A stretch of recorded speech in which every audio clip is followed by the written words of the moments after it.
And the reason why that was the highest point in 2009 is because I remember as a teenager, my identity, my success, my feeling of confidence was wrapped up in romantic love. It might still be, I don't know. But I had this feeling of like with each girlfriend I would get, first kiss at age 12, first girlfriend 14. By 17 or 18, I had 3 girlfriends. With each breakup was actually a success because I could get another girlfriend, and it built my confidence up. I'm like, oh, I have 4 or 5 girlfriends, I must be okay. And I was very insecure as a kid, to the point where that was all I had. In my 20s, I got more and more confident, to the point where I was with somebody, I would like look elsewhere. And I'm like, what am I missing by being with this person? This grass is greener mentality. And that was like a disease. It wasn't healthy. I don't recommend it. By the time I was in my 30s, I met what was somebody I eventually married. And I felt this, I was starting to get healed from this mentality of finding my identity in romantic love, and also starting to like look elsewhere. When I was engaged, I certainly had temptations of like, oh, what am I missing? What about this ex-girlfriend? All these things, all these thoughts. But then I felt like this other voice come and say, no, stop, this is a gift. The person you're with is a gift, accept it. And I really felt that, and it certainly was.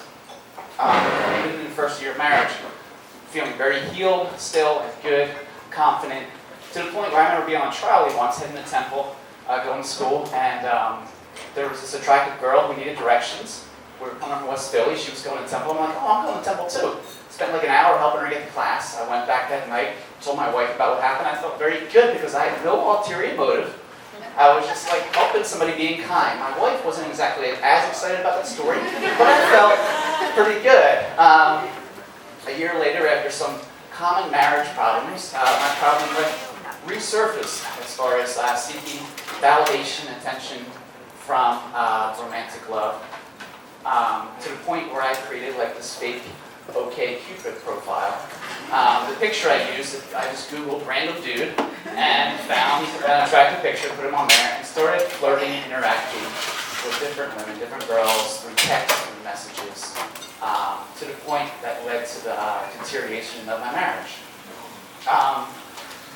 So that was hard for me, since the high point, everything I knew to be who I was based in my marriage or love or being accepted in that way.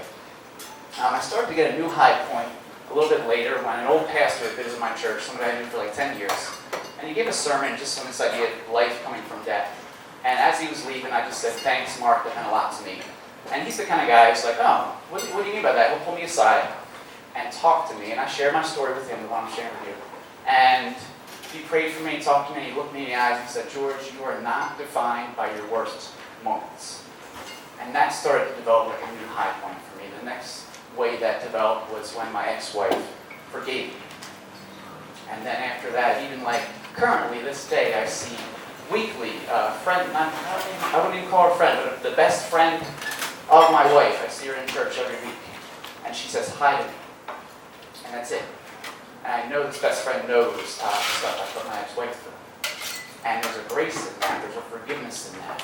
And that is my new high point, that is my new identity, that is where I get my strength from, is forgiveness and love and grace of God and grace of others. So